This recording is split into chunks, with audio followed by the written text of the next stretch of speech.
toll. I'm talking about China. Nationwide death toll close to 1,400, and a further 5,090 new cases take the total infections near 65,000 people infected so far. Problem is, hundreds of our compatriots, students from Ghana, are caught up in this epidemic. This week, they made this passionate appeal to our leaders to help them. Her Excellency, the First Lady, we are pleading that you stand for us as a mother. We are pleading, the whole of us are pleading that you stand for us as a mother and fight for us to come home. We beg of you. People die in thousands here. They don't even die in singles. They die in thousands each and every day. Schools have been kept on hold, indefinite reopenings. Money as it stands now cannot do anything for us. Please, our lives are on the line. The only mistake we did is just being Ghanaians. Our parents are crying back home. Tears are falling. We are panicking. Please, government, do not wait and listen to those who are not on the ground and take your decisions. We are the students here and we are facing a lot of difficulties. So passionate appeal there from students who are caught up. That's more than almost 200 of them in Wuhan, Hubei province in general. You had the passionate appeal. What this meant later was that the MPs in Parliament from the minority side listened to this and then issued a 3-day ultimatum to government to immediately evacuate these students and bring them home. The leadership of this country cannot be callous, cannot be insensitive, cannot derelict when it is about the life of our nationals. They have 3 days between now, latest by Friday, the evacuation of our Ghanaian nationals, particularly students, should take place. Well, the deadline is today. Friday, close of day has come. The students are not anywhere close to being evacuated because government had a position. And it was based, the government explained, on expert advice. What they chose to do, rather, is to send the students money. Listen to the position as expressed by government officials. The ministry has released $150,000. We are working very closely with the Ministry of Finance to release an additional $100,000 to cushion the difficulties the students are going through. So that is where we are as of tonight. By the way, just to mention, the minority in Parliament say because that ultimatum has elapsed and the students have not been evacuated, they're going to use powers granted them under the parliamentary laws to move for the health minister to be sanctioned. We'll see how that will play out eventually next week when Parliament resumes. But for now, we can only reach out and connect these students. Let's have a conversation. And this is what Ghana Connect does. Ghanaians living in the diaspora get to have conversations about things that affect them but also affect us back home. And so tonight we're going to connect a number of these students who are currently holed up in their dormitories, in their universities, having been out for days because the total city is on lockdown, as we understand. We shall connect these students to their families, to health officials, as we discuss the welfare of our compatriots there. Simple question to ask tonight is, has the state done enough to guarantee their welfare wherever they are this evening?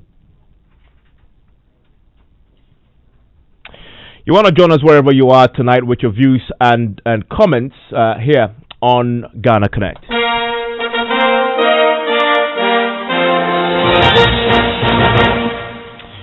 And we are all over Wuhan province tonight. In fact, generally in the area, the epicenter, speaking to numerous Ghanaians who are connecting with us tonight. William Obeng Amponsa is the campus rep for students in Wuhan University for Technology.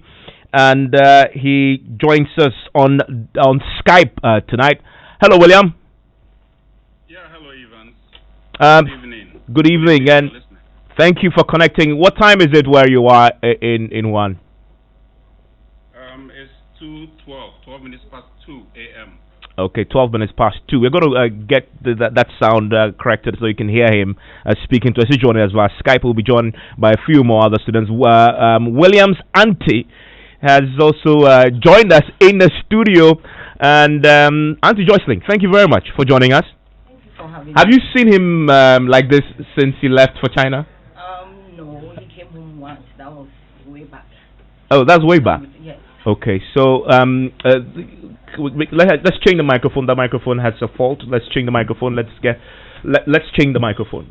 Let's have talk to us, and so we could have a good conversation there. But I'm happy that you could join us in the studio, Auntie.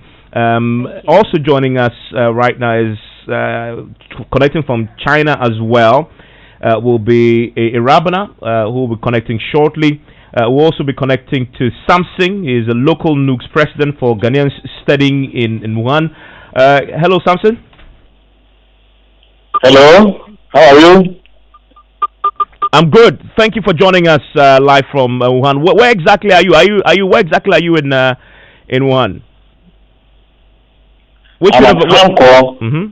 I'm at Tongji Medical College of Huajian University of Science and Technology, located in Hanko of Wuhan.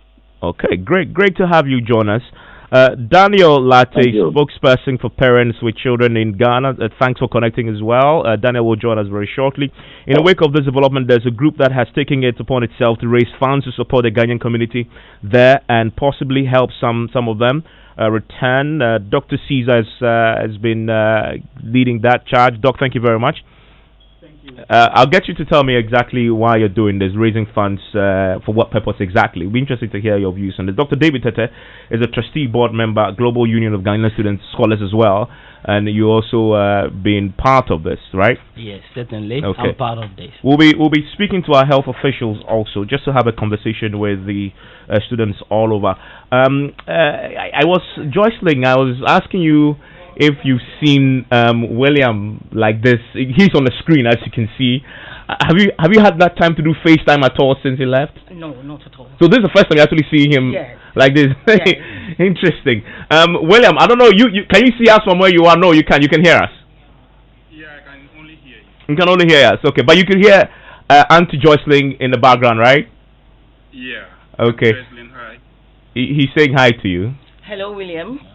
Okay. How are you? Fine, I'm managing. Okay, we'll have a conversation there just to get the students to interact. Let me quickly, William. So tell me, what is the situation with the outbreak as of today? As you've been hearing in the news, the death toll has been increasing.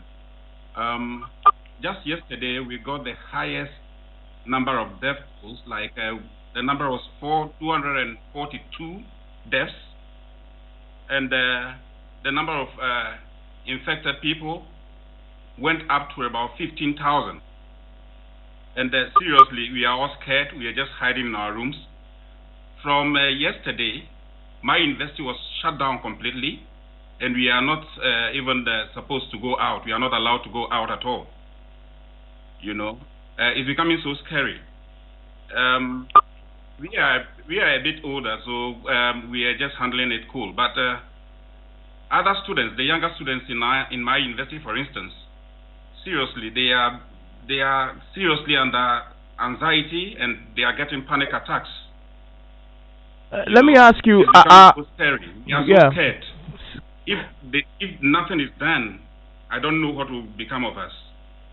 Let me ask you. Do you have people in your school who have been infected with the virus yet? No, not that I know of. I mean, so that's some good news at least. Auntie Joycelyn, hearing that should comfort you a bit, right? Right. Okay. You hear him talk about the challenge. You're scared. I mean, we've seen the pictures. I'm sure you've been following this very keenly as well. Yes, I have been. I've been listening to radio, reading newspaper reports and all, and it's a bit scary. We, the relatives here, are scared. We are worried. We don't know what will become of them, so we are only pleading that something will be done. At least they should be brought home. Yeah. I mean, William, have you reached out at all to Auntie Joycelyn and other family members? You know, just brief them on what's been happening with you and what sense you get. I mean, pretty sure from what we're hearing from Auntie Joycelyn, it's been very difficult for them as well. The least, I guess, is to see if there could be constant communication, checking on you to see if you're fine. I'm sure that has been happening a lot recently. But my mom is over 65, and her health condition is not too good. So normally I don't want to, break such news to her. So I keep it cool, and I keep a strong face, and I always tell them that everything is okay. But seriously, it's not okay. It's not okay at all. I'm frightened. I'm so scared. Because people just nearby are dying. People are dying like crickets. You can't believe it. It's scary. Please, it's just scary. I don't know what our government is doing. I don't know. I don't know what they are thinking. Maybe Big Brother China is not allowing them to take a good decision. But I don't know. We are a sovereign state. And Okay, we'll try and reconnect quickly. But also joining me from China tonight is Samson, as I indicated earlier. He's also in Wuhan. Hello, Samson. Hello. Samson, what's the situation with you where you are also? Yeah, it's similar as William, my brother, said. We are all locked down. This week, a few days, the lockdown has been intensified. Now you can't get outside the gate. More people are dying. More people are getting infected. It's getting more scary. And we don't know where this thing will end. No one can actually tell when this whole thing is going to end. Schools have been shut down. They suspended reopening. And we are just indoors. Prices of foodstuffs have skyrocketed. Foodstuffs are scarce to even get. Everything has changed. Do you have enough supplies with you right now to survive on? Actually, we've been indoors for 3 weeks. Yeah, 3 weeks now. All our stores are down. We try to get some supplies. They are few, and the prices are high. And it's a serious problem all over the city. Some will have to go and join a queue. And with this condition, because it's droplets, you are advised to avoid crowded places. If you go and join a queue, it means that you are risking yourself the more. If you even join, you will not even get what you want. Now, but just to the question about enough supply. So you don't have enough, is it? Or you have enough? We don't have enough. Some of the schools try to support the students with some meals. Other schools don't do that at all. And we are more indoors now, complete. You are in your room, complete. What to eat is a problem. So there are shortages of supply now as we speak among most of the students in the city. And this directly affects you as well, I guess? Sure. It affects all of us. I pick reports, talk to my people every day. I get all the reports around almost all the campuses, and it's been the same and similar cases. Yeah. Stay with me. I can see that William has rejoined us via Skype, but let me come to the studio and bring in Dr. Caesar. Doc, so these are stories that aren't new to you. Sure, they are not new at all. In actual fact, I was the NUC's president for the whole of China last year, and so. So you were in China? Yes, I was in China. I studied in China. When did you leave? I left July last year. And you left July last year. I mean, so this must have been a few months back. Yeah, just about 6 months or so ago. Okay, you just missed this particular. Were you in Wuhan as well? No, I was in Hainan, but I went to Wuhan because they hosted our 62nd independence anniversary celebration. What is it like in Wuhan? What is it like? Okay, in actual fact, I've been in contact with my successor, and so we speak every day, even today. The situation in Wuhan is quite worrying. Like they said, currently about 63,000 and over people are infected, with over 1,300 deaths, and the whole city has been locked down. This has happened for about the past 4 weeks. In actual fact, there was a Chinese New Year, which was about a 2 weeks break, and then this issue came up.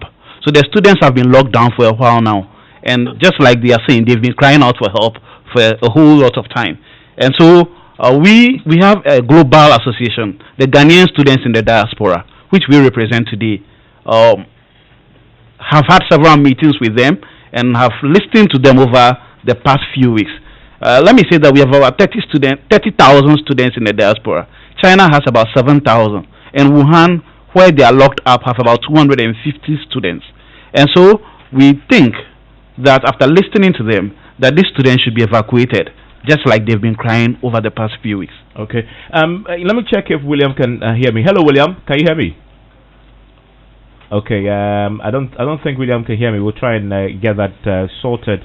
And we'll check about the assistance, because we've heard a lot about assistance that they've received back there in China. Dr. Tete, you also been, I don't know if you've managed to tour. You've been doing your own mobilization, right? Have you had any formal engagement with the health officials in Ghana at all?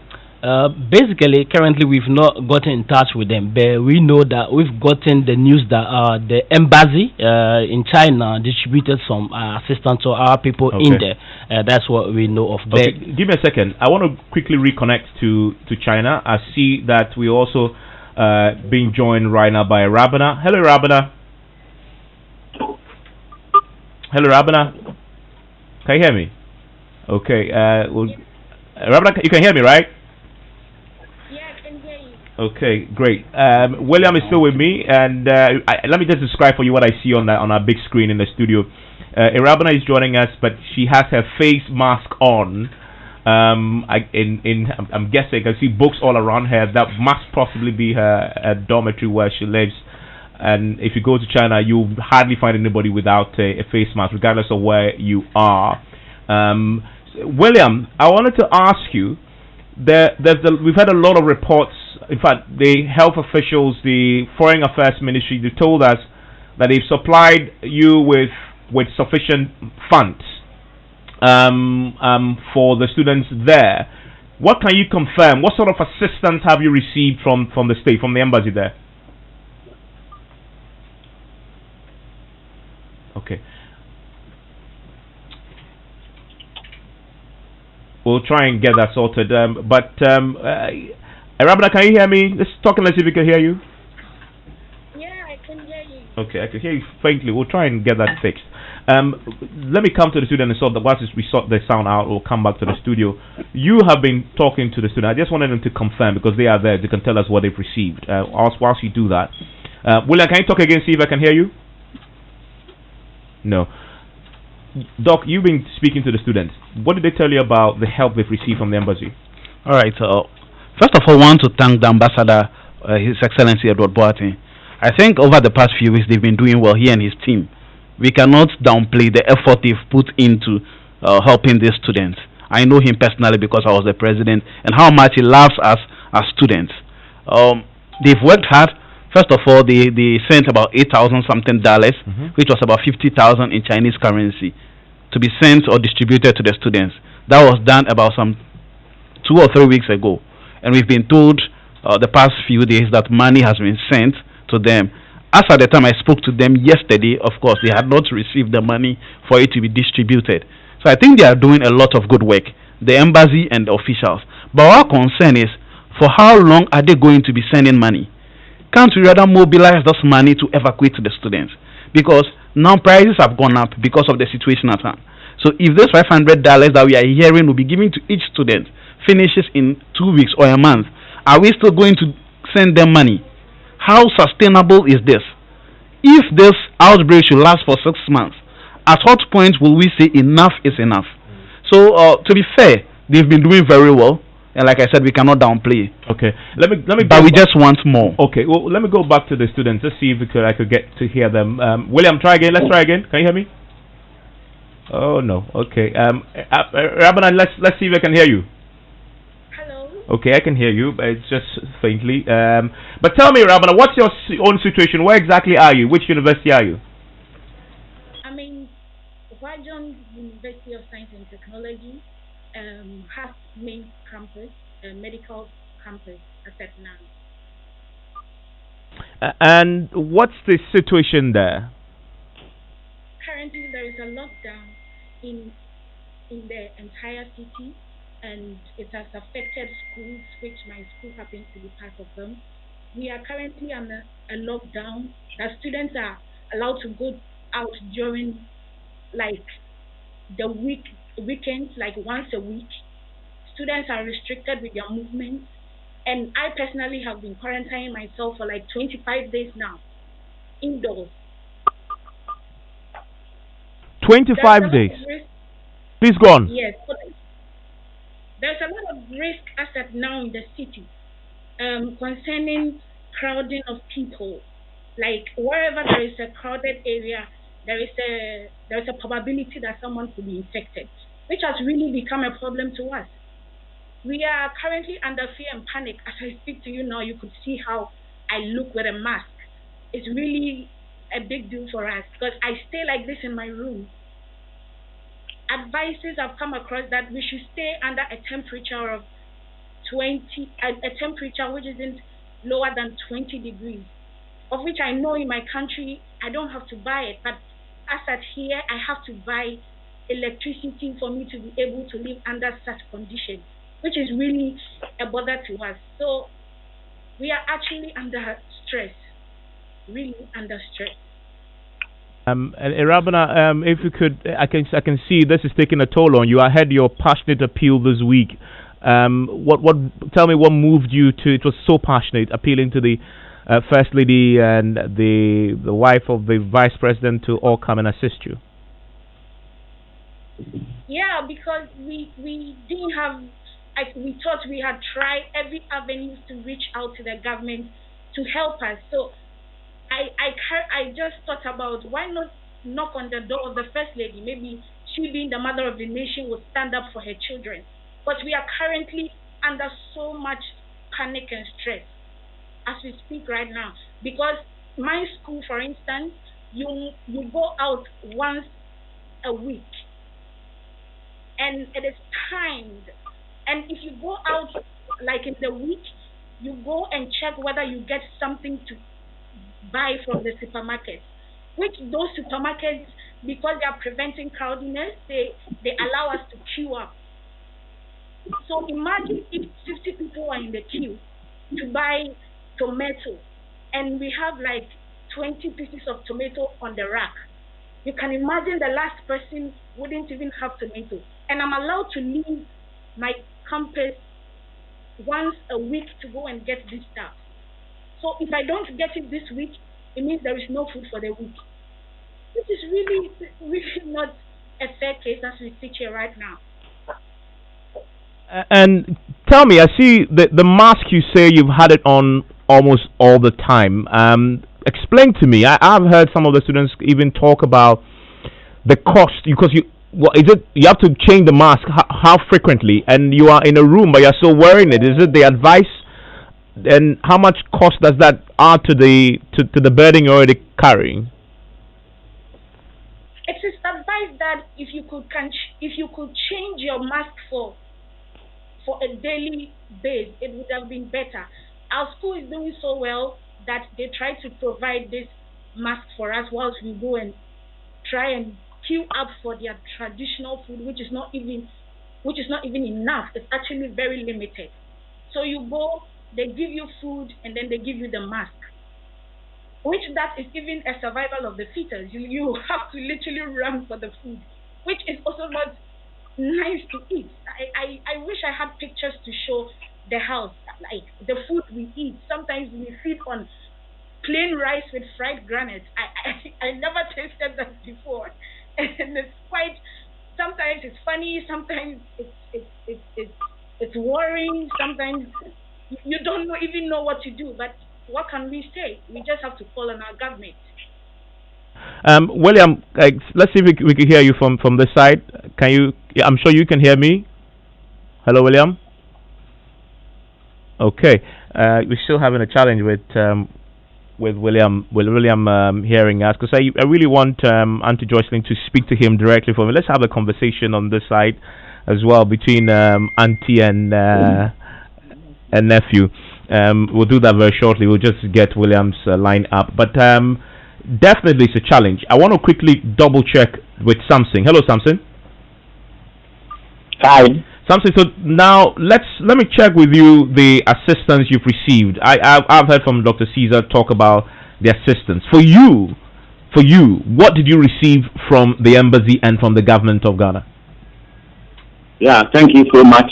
For us in Nooks Wuhan, so far as I speak with you, we've received 40,000 RMB from the government. How much dollars is that? That is maybe 6,000 plus dollars equivalent. Yeah, from the embassy, from the ambassador, and Nooks National, our national office. And how much did each student receive from that amount, or what did you use the money for? Actually, the money were meant to procure medical supplies like masks, sanitizers, and foodstuffs for the people. Our number is quite huge here, so we saw that if we decided to share the money among us in the form of cash, it will not be able to do it now. So we initially decided to share the money among various campus reps to procure the items and then share the items among the people. Okay, and this has been done? We've done it. We've done the initial one. The other aspect, most of the money haven't been used. The challenge is, if you pick a campus like Wuhan University, it has 3 campuses. No one is allowed to go out. And a campus rep is one person. It's difficult for him to move from his actual campus to the other campus. And the person is also not allowed to go out. As of now, we've been locked down. It has been intensified.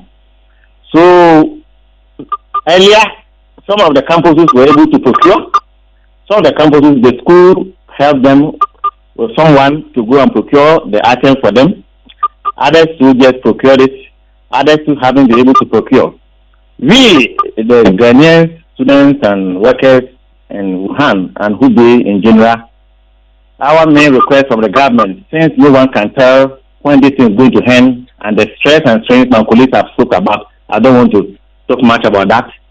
Our request from the onset, as I speak with you, is that we plead with Ghana, the government and authorities to come and evacuate us so that we return when this whole thing is over. Okay. Irabana, how much help did you get from the embassy? What did you receive? Currently, news has been in our platform, our student platforms, which is the Nooks here in China, that the government sent some amount of money for procurements to be purchased. But as it stands now, no leader or campus rep is willing to risk, because it's very risky out there. Apparently, the government gave that money that it should be shared among schools and areas that have Ghanaians, so that we could go and purchase these stuff. But now in China, these stuff are really scarce, so we had to buy from outside the country. And as of now, I personally haven't had any support from the embassy as it stands now. So I don't know what to say. We just get help. So for you haven't received anything? Nothing at all from the embassy. Oh, I see. So, but that then is interesting. I mean, I guess, and I also, from what we heard earlier from something, the difficulties was confirming going around and distributing it's a concern, and so nobody's receiving. We need to be speaking to our health officials here. Couldn't they have organized for the distribution to happen, across the schools, for the students to have it? Is another key question to ask as we try and re-establish contact with William. But David, you were raising funds? Yeah, basically Global Union of Ghanaian Scholars. That is the umbrella which harbors all Ghanaian scholars abroad, and so our aim is just to come together to find solution to this problem. Basically, we don't want to even lose a single life, a single soul of a Ghanaian out there. So we are coming together today, being a Vows Day, calling on Ghanaians, any single person hearing us today, to come together so that we can donate something. What do you want? This is a simple donation. We just want to buy the basic things they need, like the mask, the food they need, because you can't even go out. But you've had a challenge. How, even if you buy the things, how are you going to get it to them? Basically, once we have the things done, once we have the materials, definitely we will get in touch with the embassy. Those who are already on the ground, those who have received their money, they were able to give it to them. So once we get it there, we will be able to give it to them. And but you see, you heard what Irabana said. She hasn't received anything. I mean, so that's a challenge. Because you see, she hasn't received, because these were things that were distributed from the embassy, and basically I think they directed to those in Wuhan. They didn't give to others who are not in that city. I think that's what happened. Okay, I think I can hear William now. William, I can hear you now. Let me speak again. Hello, William. Okay. So that is a key thing. There was also another move to contribute money to evacuate them, to charter a flight. Okay, so basically we are trying to raise funds, and it's coming in two ways: the donation and then the online funding. The purpose is to be able to gather enough. If we have enough, we would attempt to evacuate the students. This is what we want to do. This is what the students. What the logistical challenge involved in that? You want to charter a plane? If that is what we have to do to ensure our students are safe, there are a lot of stakeholders involved in this, and I think that we can just not close our eyes to the students.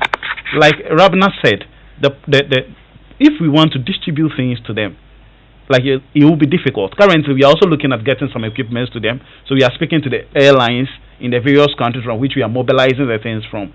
For instance, in Ghana, we are some of the airlines that ply the road to China. So the plan is to get these things to them, to get it to the NUCS officials. In actual fact, probably it was difficult receiving things over the past few weeks in China because of the national holidays. Over the next few days, it should get a little better. Okay. I know there will still be restriction, but there are postal services, a lot, who naturally would work, although they also have some restrictions. So we are hoping that as we mobilize, the first thing is to ensure they have enough equipment, enough money to feed themselves, whilst we tend to look at the longer picture of evacuating them. Okay. And so, as much as we are doing this fundraising... Hello. Hi, good. William, thank you. I think I can hear you now. William, can you hear me? I can hear you, yes. That's very good. I can hear you loud and clear right now. You've heard a lot from what others have said about the assistance that the government says they have provided. What's your own story with that?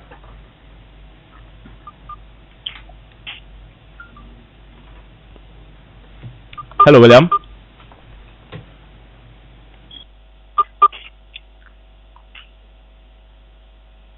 Okay, we'll try and get that now. Can you hear me, William? Yeah, I can hear you clearly. Yes, Can you hear me? I can hear loud and clear. I was asking you to share with me your own experience with the assistance the government says they provided you. So far, an amount came to my chapter, and for my university, we're given an amount of 530 yuan, which amounts to about 25 yuan per person. And that's equivalent to less than 20 Ghana cedis. That is all we've had so far.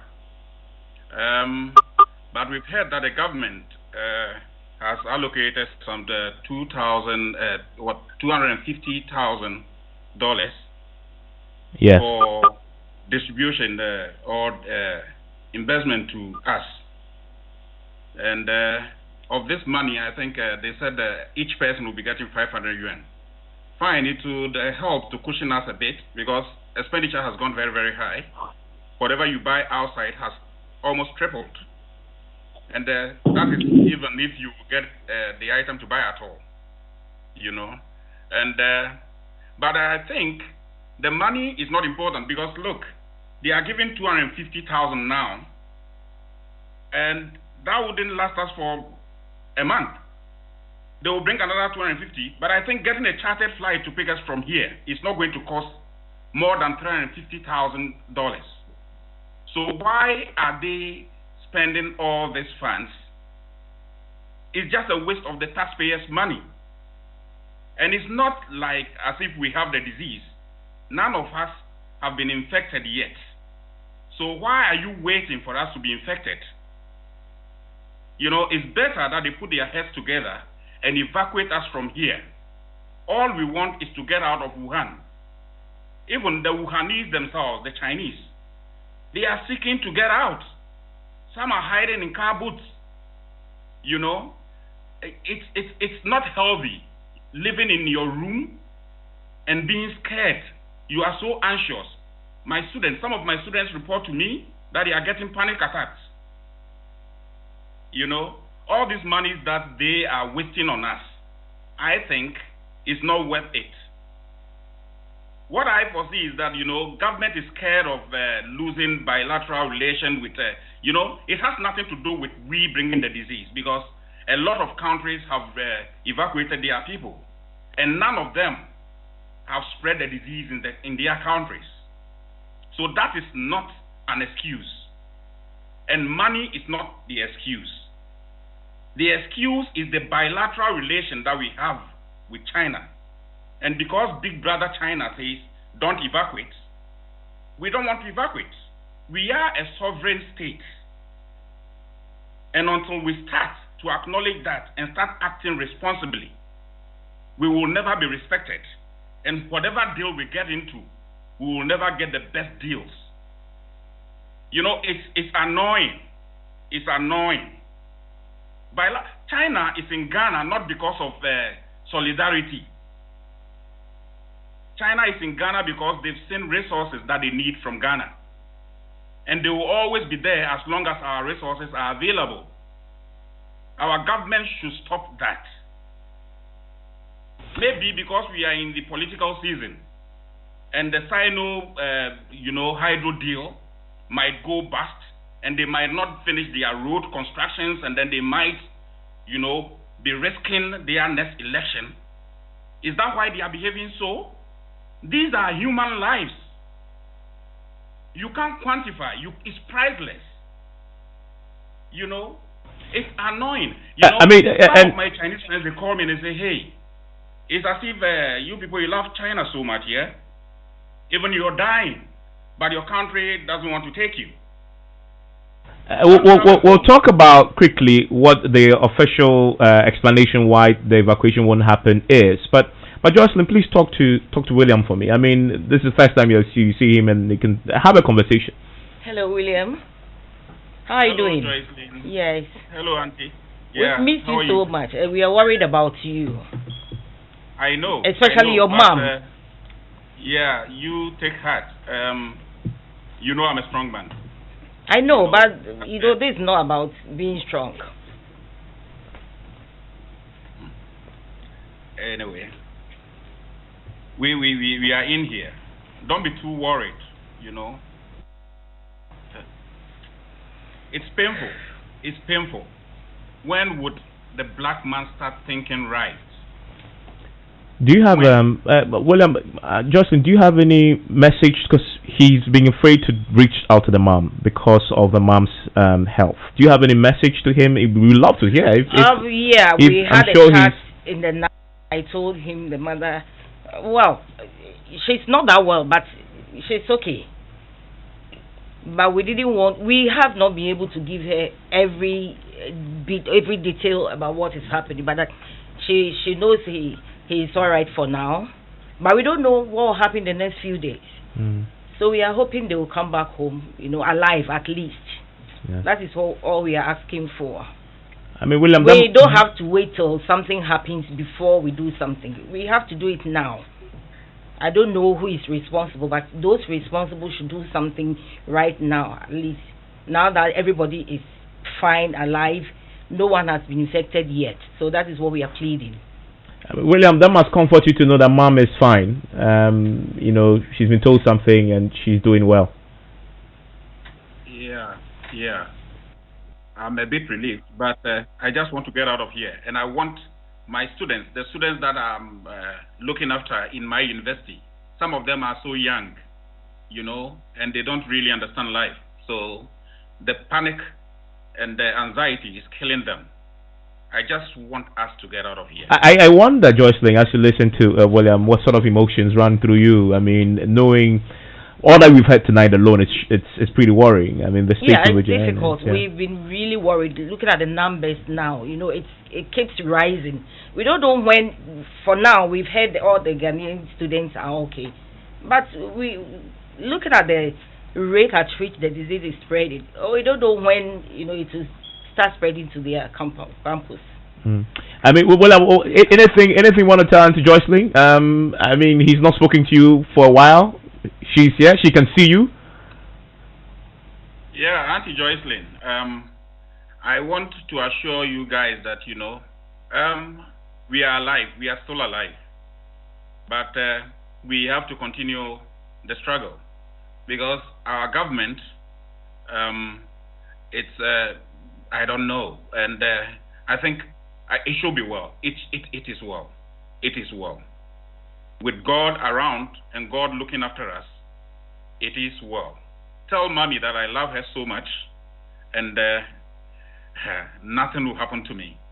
She already knows that, and I'm going to reassure her. Yeah, we'll come home safe. We'll come home safe.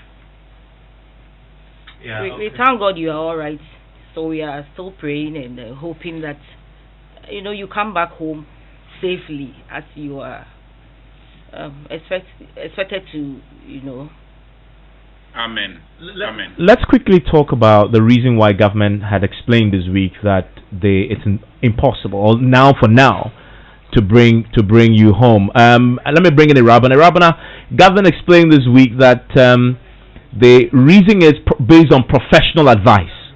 That the professional advice is that right now the best place to be is in Wuhan because the Chinese are already rolling out very effective measures to deal with this matter, and that is it's not. And in fact, WHO too hasn't advised that people should be evacuated, and so this is professional advice, WHO advice, and Ghanaian expert advice as well that has been sought, which says evacuation is not the way to go. I'm pretty sure you've heard these explanations. What's your reaction to that, Rabana? When I hear things like this, I begin to think that the government is exaggerating. They're exaggerating everything because if you go on the African CDC website, Ghana happens to be one of the countries who has received training for this particular virus and also have got some equipment for this. So I personally see it as some cruelty that they do not want to evacuate us. They gave us some instances like when we come, we are going to be a risk to the remaining nationals of Ghana, and of which I stand to debunk in the sense that students or even every individual who is an evacuee that comes out of China goes under diagnosis and test screened before you be evacuated from China. So I don't know why government is saying they are incapable. They also brought something like there is no avenues for evacuation. There is no avenues for quarantine, which I also stand to debunk because other countries got support from the military, their military, of which Ghana has a good military. Ghana's military, for me now, is on point. As it stands now, from my calculation, every region in Ghana has a barrack. And our military has our military also turned their backs on us. If that is it, then I think Ghanaians back home should even go under a panic, because if they are saying they are not prepared and they are not willing to receive us because they are not prepared yet, then it means all the other provinces who has been flying from China to our country, which is Ghana. Flights have been landing in Kotoka International Airport from other provinces in China, which is actually which those provinces are somewhere or the other affected. So how safe are we if they are saying they cannot help us and they are not prepared? How safe are we that those people coming in after going through series of screen tests and everything are safe?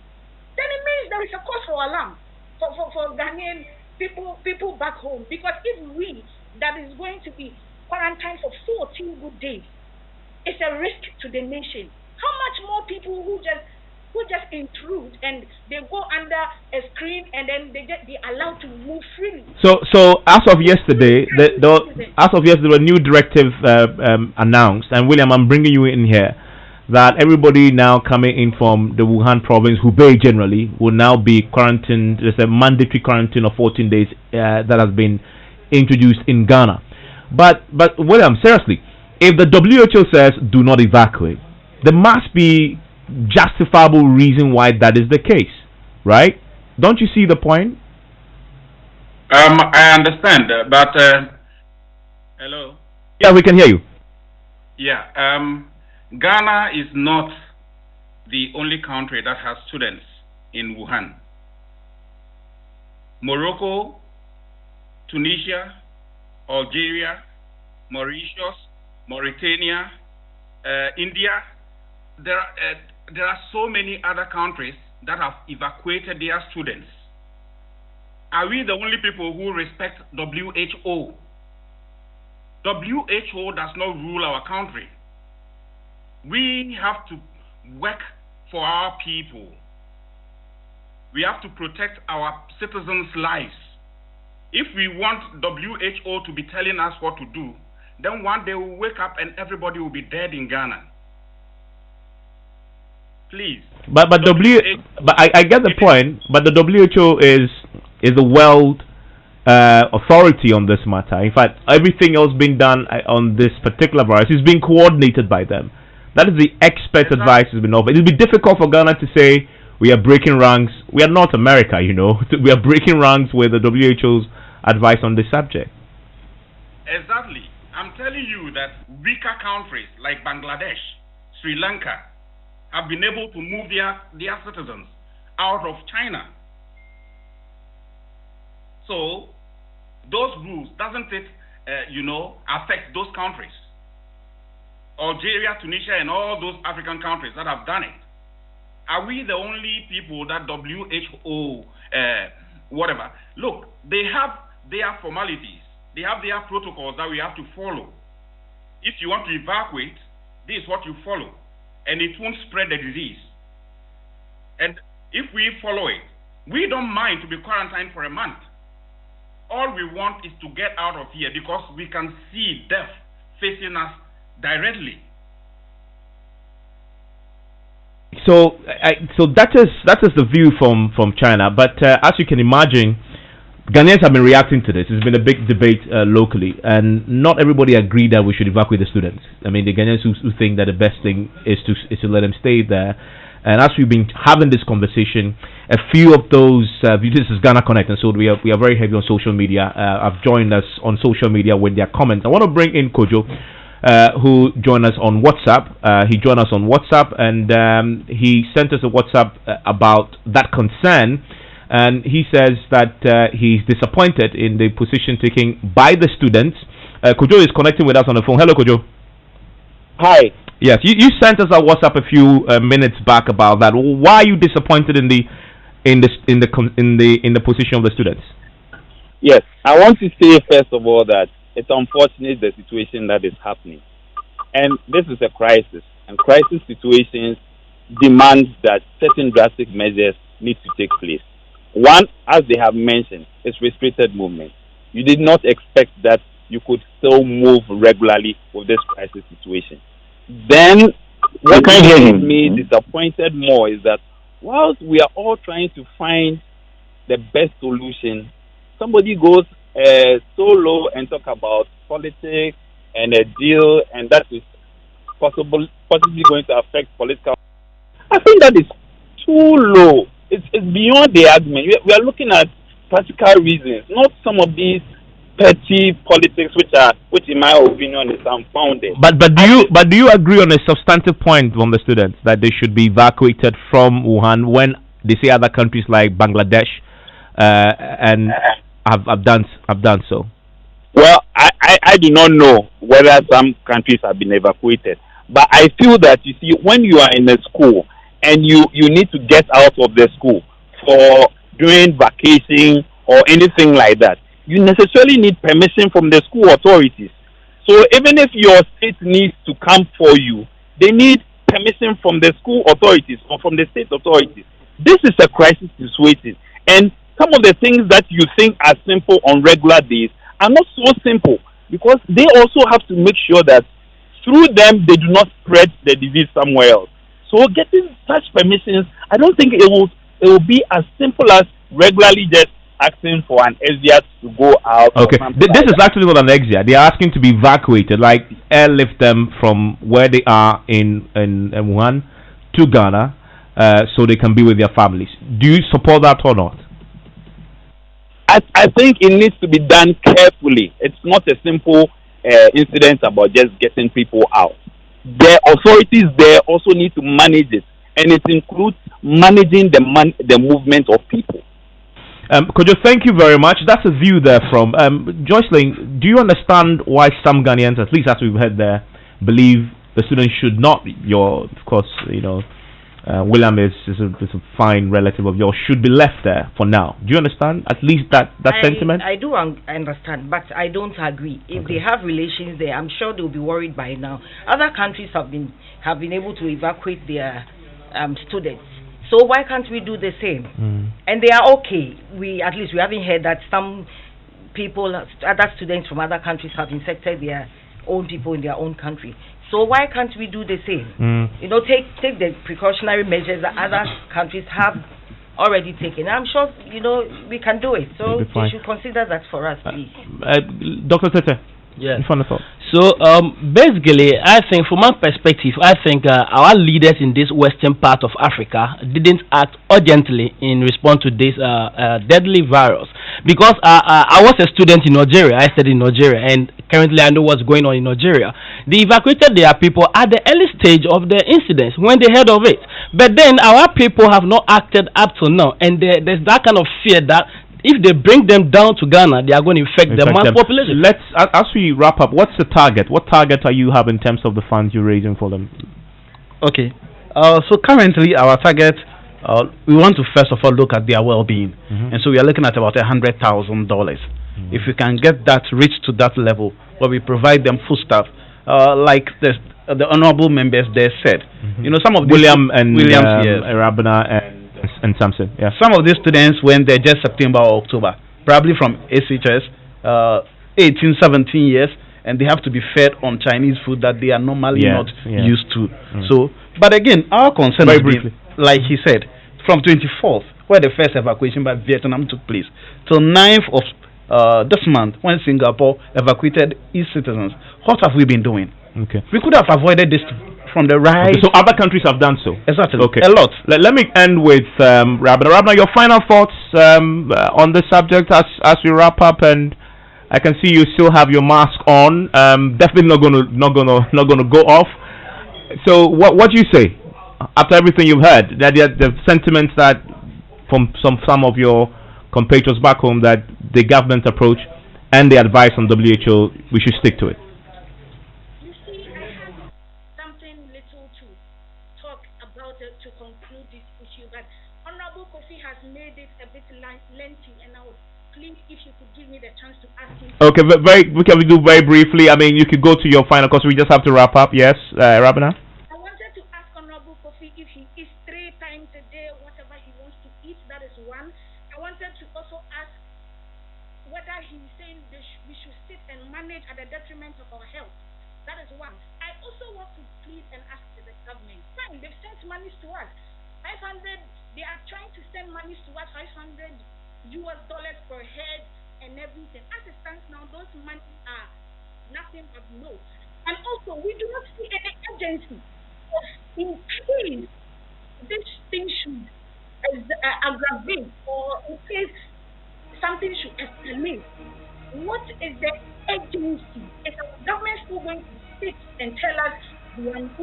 available, or they are going to evacuate us when the need be. Okay. And if it could be done later, why later than now? And on now. Okay, William, thank you, Rabana, and stay safe out there. William, your final words, especially to Auntie Joycelyn, who is still with us here. Yeah. This is a plea to the government of Ghana. We want to go home. We are tired. We don't want to die here. Death is staring us in our faces. Other countries have done it. We are a sovereign state. We should just do it. You know, there are, human capital here that will come and build Ghana. We cannot lose them. I speak for my people. My people are crying. Young children, young students, they are crying. They want to come home to their parents. The government just do this for us. Okay. We beg. Well, I'm pretty sure that is being considered, because part of the thing I heard this week is that this situation will be reassessed in the coming days, and they may change their current position. Auntie Joyce, your final thoughts to William and the rest of the students locked up there? Yes, we are here praying for you and hoping that something will be done pretty soon so that you can come and join us home. Okay, and just thank you very much. Thank you, William, for connecting. Thank you also all the students who joined us on Skype. Rabana, who had a mask on throughout, and I'm pretty sure she's going to have it on long after we are done as well. William as well, and Samsung all joining us from China tonight. Enjoy the rest of the evening. And up next, obviously, is First Take. My colleague Gary Al Smith and the team are taking over.